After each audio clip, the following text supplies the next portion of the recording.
നമസ്കാരം. ഞാൻ മൊയ്തീൻ ഷാ വിഷനിലേക്ക് എല്ലാവർക്കും സ്വാഗതം. ബഹുമാന്യരെ, പ്രാദേശികമായ ഒരു കാര്യം പറഞ്ഞ് നമുക്ക് വിഷയത്തിൽ കിടക്കാം. അത് മറ്റൊന്നുമല്ല, ആലുവ മൂന്നാർ റോഡിൽ കേരളത്തിലെ ഏറ്റവും പഴയ സ്റ്റേറ്റ് ഹൈവേയാണ് ആലുവ മൂന്നാർ റോഡ്. 100 വർഷത്തിൽ കൂടി പഴക്കമുള്ളതാണ്. അതിൽ ആലുവ പെരുമ്പാവൂരിനടുക്ക് ചെമ്പരിക്ക് ഒരു സ്ഥലമുണ്ട്. അതാണ് വാസ്തവത്തിൽ ഹൈ റേഞ്ചിലേക്ക് പോകുന്ന കവാടം. അവിടെ നിരന്തരമായ ട്രാഫിക് ബ്ലോക്കും ട്രാഫിക് കുരുക്കും അപകടങ്ങൾക്ക് വർദ്ധിച്ചവരാണ്. കാരണം പുക്കാടി ഭാഗത്ത് വരുന്ന കംപ്ലീറ്റ് വാഹനങ്ങളും കിഴക്കൻ ഹൈ റേഞ്ചിലേക്ക് പോകുന്ന ഈ ജംഗ്ഷനിൽ ഒന്നാണ്. ഈ പുക്കാട്ടോടി ചെമ്പരിക്ക് റോഡ് ഇപ്പോൾ വീതി കൂട്ടി ടാർ ചെയ്തോടി ട്രാഫിക്ക് വളരെ കൂടുതലാണ്. ഞങ്ങൾ ഇന്നാൾ സർവേ നടത്തിയപ്പോൾ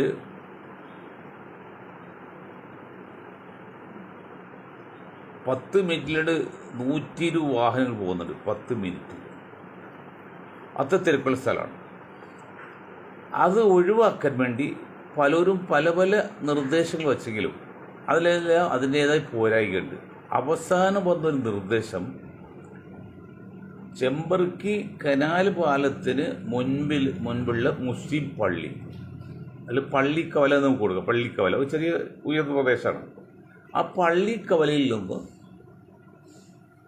ഒരു മിനി ബൈപ്പാസ് കീൻ കമ്പനി ജംഗ്ഷൻ്റെ ഭാഗത്തേക്ക്, അവിടെ കുരിശുണ്ട്. ആ കുരിശിൻ്റെ ഭാഗത്തേക്ക് ഒരു 1.5 കിലോമീറ്റർ വരുള്ളൂ. അല്പം പാടവും വരുന്നുണ്ട്.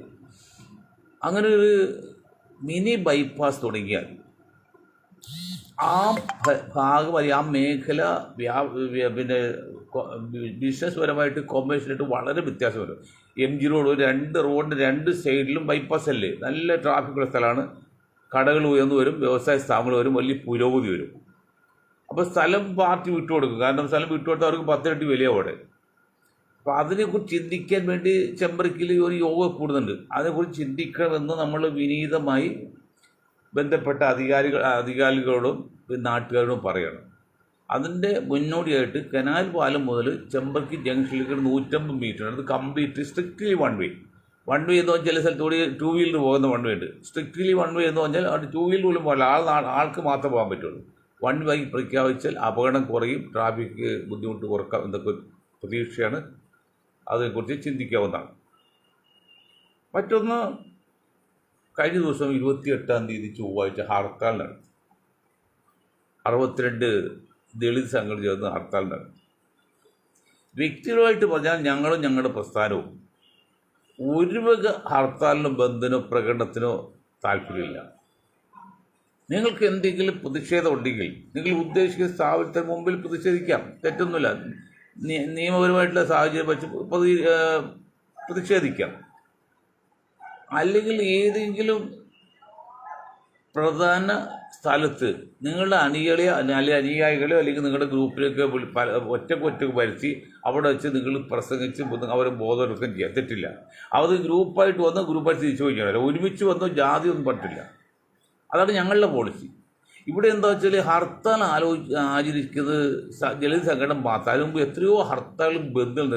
അപ്പോഴൊന്നും കാണാത്ത കോടതി സ്വമേധ കേസെടുത്തു, പോലീസ് സ്വമേധ കേസെടുത്തു. അതിന് തിരുവല്ലയിൽ നേതൃത്വം കൊടുത്ത യാത്രക്കാരെ രോഗിയെ കടത്തിവിടാത്ത 14 ദിവസം റിമാൻഡ് ചെയ്തിരിക്കുക. അതൊക്കെ പോകിത്തരാണത്. ഇത് പറയുമ്പോൾ ഞാൻ ഈ ബഹുജൻ സമാജ് പാർട്ടിയിലെ സംസ്ഥാന ജനറൽ സെക്രട്ടറിയായിട്ട് 15 വർഷം പ്രവർത്തിച്ച കാൻഷാമിൻ്റെ കൂടെ ഞാൻ ആ പാർട്ടിയിൽ പോകുന്നതിന് ശേഷം VV രാജ്മോഹൻ തമ്പി, അദ്ദേഹം IAS കാരനൊക്കെയാണ്, അദ്ദേഹം ഒരു ഹർത്താൽ പ്രഖ്യാപിച്ചു, ബന്ദ് പ്രഖ്യാപിച്ചു.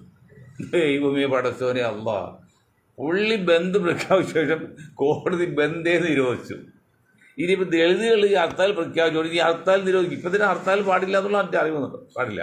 അപ്പോൾ അതുകൊണ്ട് ഹർത്താലല്ല വേണ്ടത്. നിങ്ങൾക്ക് പ്രതിഷേധം ഉണ്ടെങ്കിൽ നിങ്ങൾ ഉദ്ദേശിക്കുന്ന സ്ഥാപനം മുൻപിൽ പോയി നിങ്ങൾക്ക് സമരം ചെയ്യാം, തെറ്റൊന്നുമില്ല. അല്ലെങ്കിൽ നിങ്ങൾ ആൾക്കാർ വിളിച്ചു കൂട്ടിയിട്ട് പറയുന്നത് പോലെ സ്ഥലത്തെ വിളിച്ചു കൂട്ടി നിങ്ങളുടെ അണികളോട് നിങ്ങൾ ബോധവൽക്കരണത്തിൽ പ്രസംഗിച്ച് കാര്യം പറയാം. അല്ല ഒരുവിധ പ്രകടനം എന്തിൻ്റെ പേരാണെങ്കിലും. ഇനി ഇന്ത്യയിലെ മുസ്ലിങ്ങളെ മുഴുവൻ കൊന്നു വിചാരിക്കാം, അതിൻ്റെ പേരാണ് പോലും മുസ്ലിങ്ങൾ ഒരു പ്രകടനം നടത്തുന്നത് ഞങ്ങളെ സംബന്ധിച്ച് താല്പര്യമില്ല. അത് പലതുകൊണ്ടും നല്ലതല്ല, അതുകൊണ്ടാണ്. അപ്പം അതുകൊണ്ട് ആ രീതിയിൽ ചിന്തിച്ചപ്പോൾ അതൊന്ന് ശ്രദ്ധിക്കണം. പിന്നെ വീണ്ടും നമ്മൾ കേരള രാഷ്ട്രീയത്തിൽ വന്നാൽ ഏതായാലും 4-ാം തീയതി വോട്ട് തന്നെയാണ്. 5-ാം തീയതി മുഖ്യമന്ത്രി സത്യപ്രതിജ്ഞ ചെയ്യാൻ വേണ്ടി 12 കിട്ടുമെന്ന് പറയുന്നത് പിണറായി. അതിൻ്റെയൊക്കെ എന്തുമാത്രം ശരിയിട്ട് എനിക്കറിയില്ല. ഇന്നിപ്പോൾ ഒരാൾ പറഞ്ഞു, ഷാജഹാൻ പറഞ്ഞു, ഇപ്പോൾ ഞാൻ കേട്ടോളൂ, അങ്ങനെ വോട്ടിൽ കൃത്രിമം നിരത്തി പിണറായിയെ കയറ്റാൻ സാധ്യതയുണ്ടെന്ന്. അത് BJP ഒരിക്കലും ചെയ്യില്ല എന്നാണ് ഷാജഹാൻ ചക്രവർത്തി. BJPയെ സംബന്ധിച്ച് കോൺഗ്രസ് മുക്തഭാരതം പറയുന്ന BJPയെ സംബന്ധിച്ച് കോൺഗ്രസ് നശിച്ചിട്ട് കമ്മ്യൂണിസ്റ്റ് പാർട്ടി ഒരു ടേബിളിൽ കൊണ്ടുവരാൻ അവർ ആഗ്രഹിക്കും മനസ്സുകൊണ്ട്. അതാണ് ഞങ്ങൾ കഴിഞ്ഞ ദിവസം പറഞ്ഞത്. ഇന്ത്യ മഹാരാജ്യം ഭരിക്കുന്ന കേന്ദ്ര ഗവൺമെൻറ്റിന് മുസ്ലിം ലീഗ് നേതൃത്വം കൊടുക്കുക, അല്ലെങ്കിൽ മുസ്ലിം ലീഗ് രണ്ടാം കക്ഷിയായ ഒരു മുന്നണി ഭരിക്കുന്നതിൽ താല്പര്യമില്ല. അതിനോട് സംഘപരിവാറില്ല, ക്രിസ്ത്യങ്ങൾക്കില്ല, മറ്റ് കാസ പോലെ സംഘങ്ങൾക്കൊന്നുമില്ല. കോൺഗ്രസിൽ തന്നെ UDF തന്നെ ചെറിയൊരു വിഭാഗത്തിനും അതൃപ്തിയുണ്ട്. അപ്പം അതൊക്കെ വച്ച് നോക്കുമ്പോൾ ഇടതുപക്ഷത്തിന് ജയിക്കാനുള്ള ഒരു ചെറിയ സാധ്യത കാണുന്നുണ്ടില്ലതല്ല. കാരണം നമ്മൾ തിരുവനന്തപുരം കോർപ്പറേഷൻ പിടിച്ചെടുക്കാൻ വേണ്ടി മുരളീധരൻ വന്നപ്പോൾ ഞാൻ പല പ്രാവശ്യം പറഞ്ഞാൽ ഒരിക്കലും ഇപ്പോൾ സൂചിപ്പിക്കുകയാണ്. വന്നപ്പോൾ 10 സീറ്റ് മാത്രമാണ് അവിടെ ഉള്ളത് UDFന്. കോൺഗ്രസ് അല്ല UDFന്. അവിടെ ജയിക്കുകയും 52 സീറ്റ് വേണം. അപ്പോൾ ബാക്കി 42 സീറ്റ് പിടിച്ചെടുക്കണ്ടേ? ഈ 10 നിലനിർത്തിക്കൊണ്ട് 42 സീറ്റ് എങ്ങനെ പിടിച്ചെടുക്കും മുരളീധര? നിങ്ങൾ ചിന്തിച്ചോ? അത് BJPയുടെ ഒരൊറ്റ സീറ്റ് പോലും കിട്ടില്ല. മാത്രമല്ല അവർ 10 സീറ്റ് കൂടി പിടിക്കും. അത് ഞാൻ പറഞ്ഞില്ല. പിടിക്കാനുള്ള കാരണം അവർ കുറേ വാർഡ് വിഭജിച്ചാൽ 800-900 സീറ്റ് മെമ്പറുള്ളൂ. അവരുടെ 15 വാർഡിൽ അവിടെ ജയിക്കുകയും ചെയ്തു. ബാക്കി ചില വാർഡിലേക്ക് 8000-9000 ഉണ്ട്, 10 ഇരട്ടി. അപ്പോൾ ഇവരിൽ വായ പൊളിച്ചിരിക്കല്ലോ, അത് പോട്ടെ. അപ്പം അങ്ങനെ വരുമ്പോൾ പിന്നെ 42 സീറ്റ് കിട്ടണമെങ്കിൽ LDFന് സീറ്റ് ഇടും. LDFൻ്റെ സീറ്റ് 42 പിടിച്ചെടുക്കാൻ സാധിക്കുമോ? അപ്പോൾ ഒരു കാരണവശാലും UDFന് തിരുവനന്തപുരം കോർപ്പറേഷൻ ഇന്നത്തെ സാഹചര്യത്തിൽ പിടിച്ചെടുത്ത് ഭരണം മാറ്റം പറ്റൂല എന്നുള്ള ബോധ്യമാണ്, സത്യമാണ്. പക്ഷെ അത് മനസ്സിലാക്കാത്ത മുരളീധരനും UDF നേതാക്കളും ഇപ്പോൾ BJPയിലേക്ക് ഭരണം കൊടുത്തു. സ്വസ്ഥമായി ഇപ്പോൾ എല്ലാം ക്ലിയർ. ഇന്നിപ്പോൾ ഗുജറാത്ത് ഇലക്ഷൻ നടന്നു, പഞ്ചായത്ത് ഇലക്ഷനായിട്ടാണ്. BJP കംപ്ലീറ്റ് ഉണ്ട്. ഇവിടെ കോൺഗ്രസ് കാണാനേ ഇല്ല. BSPക്കാണ് സീറ്റ് കിട്ടിയായിട്ട് വരുന്നുണ്ട്. ആം ആദ്യം തെറ്റിരിക്കുക. അപ്പോൾ ഇപ്പോൾ കോൺഗ്രസ് സംബന്ധിച്ച് അതാണ് ശരി. അതുപോലെ 99 സീറ്റിൽ 98 സീറ്റ്, ഒരു സീറ്റ് ഇപ്പോൾ നിലമ്പൂർ പോയില്ലോ, 98 സീറ്റിൽ 71 കഴിച്ച് ബാക്കി 27 സീറ്റ് കമ്മ്യൂണിസ്റ്റ് പാർട്ടിക്ക് പോയാൽ പോലും കമ്മ്യൂണിസ്റ്റ് പാർട്ടിക്ക് വേണ്ടി ഭരിക്കാം. മനസ്സിലായില്ലേ? മറിച്ച് കോൺഗ്രസോ 41 സീറ്റ് വെച്ച് ബാക്കി 30 സീറ്റ് പിടിച്ചെടുക്കണം. അത് ഈ 41 സീറ്റ് നിലനിർത്തിക്കൊണ്ട് തന്നെ 30 സീറ്റ് പിടിച്ചെടുക്കണം. അത് അത്ര ഈസി ഒന്നുമല്ല. പക്ഷെ അതൊന്നും മനസ്സിലാക്കേണ്ട കോൺഗ്രസ് ആൾക്കാരും UDFിൻ്റെ ആൾക്കാരൊക്കെ ദിവാസ്വപ്നത്തിലാണ്. അതിപ്പോൾ അത് ന്യായം വളരെ ഗൗരവമുള്ളതാണ്. കാരണം സതീഷ് അത് ന്യായമുണ്ട്. ബൈ ഇലക്ഷൻ എല്ലാം ഞങ്ങളെല്ലാം ജയിച്ചില്ലേ? ഏതാ ജയിച്ച്? ഉമാ തോമസ് ജയിച്ച്. കോൺഗ്രസ് സീറ്റല്ലേ, കുത്ത സീറ്റല്ലേ. ഉമ്മൻചാണ്ടി ജയിച്ച്, കുത്ത സീറ്റല്ലേ. നിലമ്പൂർ ജയിച്ച്. അവ അൻവർ 10-20,000 വോട്ട് പിടിച്ചോട്ടല്ലേ. അല്ലാതെ അല്ലെങ്കിൽ മറ്റു ചേലക്കരയൊക്കെ ഉണ്ടല്ലോ, ചേലക്കര എന്ത് സതീഷ് വെച്ചത് കിട്ടിയോ? അപ്പം അതിനർത്ഥം സതീശനും മറ്റ് കോൺഗ്രസ് നേതാക്കളൊക്കെ ഒരു ദിവാസ്വപ്നത്തിലാണ്. ഞാൻ വേറൊരു കാര്യം പറയുന്നത്, അതാണ് ഒരു പ്രായോഗികമായിട്ടുള്ള കാര്യം. ഇതാണ് ഏതാണ്ട് 1/3 മുസ്ലിം വോട്ടർമാരുള്ള കേരളത്തിൽ അതിൽ 97% ഇത്തവണ UDFിന് വോട്ട് ചെയ്തിട്ടുണ്ട്. അത് UDFിന് പ്രേമം കൊണ്ടോ അല്ലെങ്കിൽ LDFിൻ്റെ റിപ്പോർട്ടല്ല. പക്ഷേ LDF ഇത്തവണ വന്നു കഴിഞ്ഞാൽ UDF തകരും. UDF ജയിച്ചില്ലെങ്കിൽ UDF തകരും. തകരാതിരിക്കാൻ വേണ്ടി പെട്ടെന്ന് BJP ഓടി വരാതിരിക്കാൻ വേണ്ടി ആണ് അങ്ങനെ UDFിന് വോട്ട് ചെയ്തത്. അല്ലെങ്കിൽ UDFിന് മൊത്തം കൊണ്ടൊന്നുമില്ല. അത് വച്ച് നോക്കുമ്പോൾ ഏതാണ്ട് 71-72 സീറ്റെങ്കിലും കിട്ടി UDFിന് ഭരണം നിലനിർത്താവുന്നുള്ളൂ, ഭരണം പിടിച്ചെടുക്കാവുന്നുള്ളൂ. പക്ഷെ അതിൽ ഈ കൃത്രിമം നടന്നാൽ ബുദ്ധിമുട്ടാണ്. അതിപ്പോൾ ഉണ്ടോ ഇല്ലെന്ന് പറയാൻ പറ്റില്ല, ഒരു സംശയമാണത്. ഒരു ബന്ധമില്ലാതെ രാജ്യം ഭരിക്കുന്ന മുഖ്യമന്ത്രി 5-ാം തീയതി സത്യപ്രതിജ്ഞയ്ക്ക് വേണ്ടി പന്തലിടാനൊക്കെ പറഞ്ഞപ്പോഴേ എന്തെങ്കിലും കാര്യമില്ലായിരിക്കും. എന്തുകൊട്ടെ അത് അങ്ങനെ സംശയാസ്പദമായി നിൽക്കട്ടെ. മറ്റൊന്ന്, ഇന്നൊരു വാർത്ത ഉണ്ട്, അങ്ങനെ UDF അധികാരത്തിൽ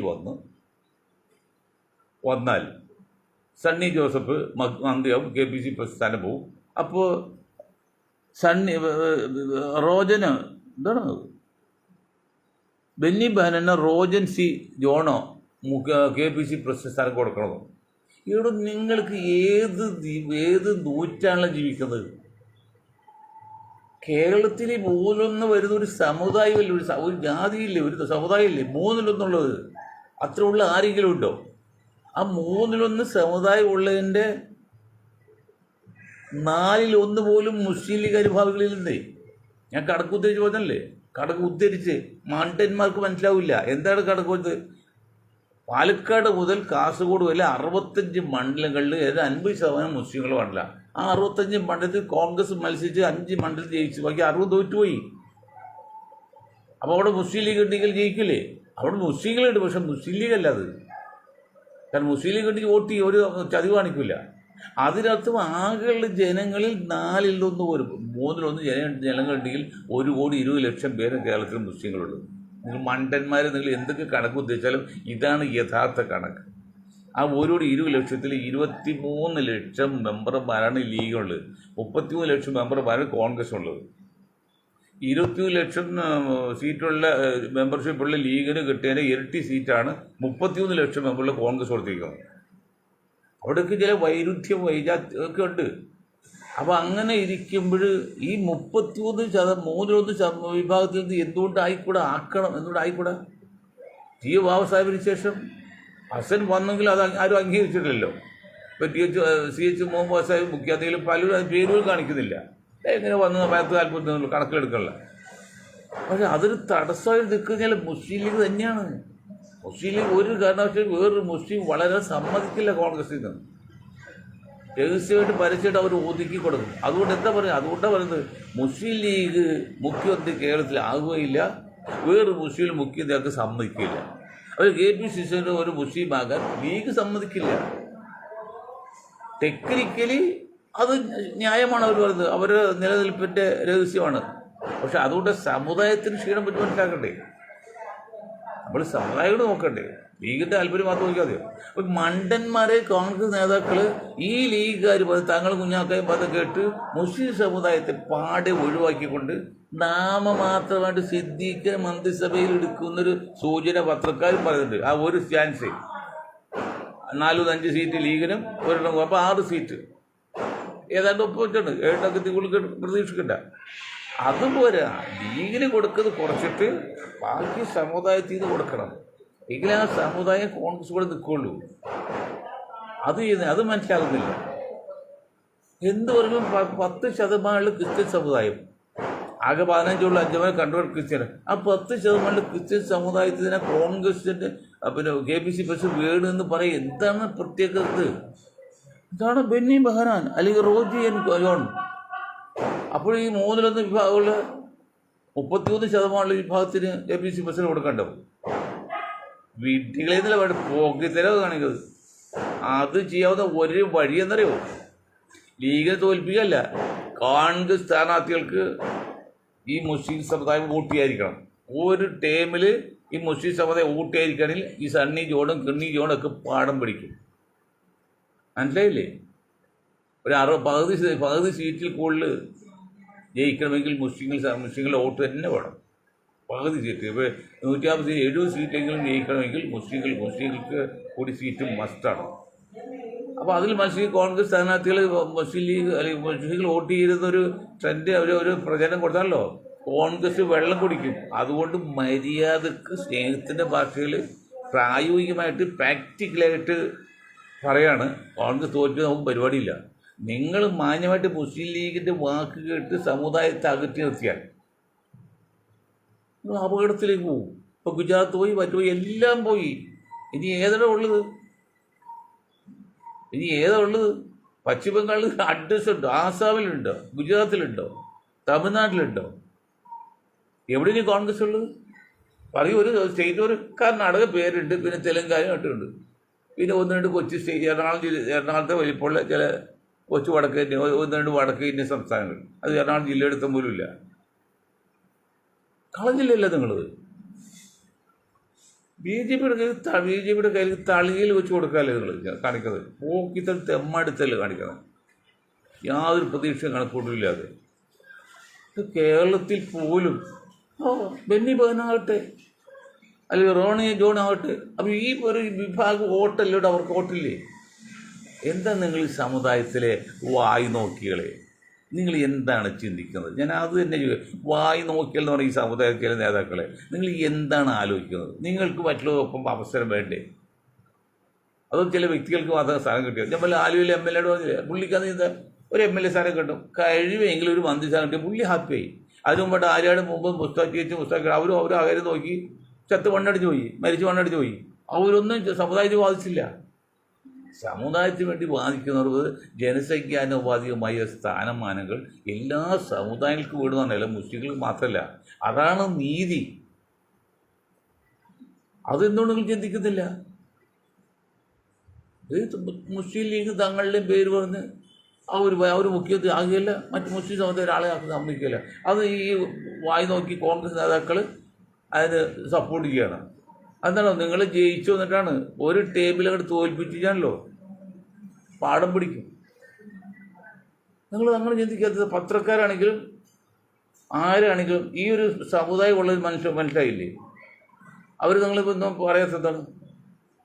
പത്രക്കാരും പറഞ്ഞു സിദ്ദീഖിന് ഒരു മന്ത്രിസ്ഥാനം കിട്ടിയേക്കും, തീർന്നു. അതൊക്കെ പഴയ കാലടവും. ഇനി അതൊന്നും പറ്റില്ല.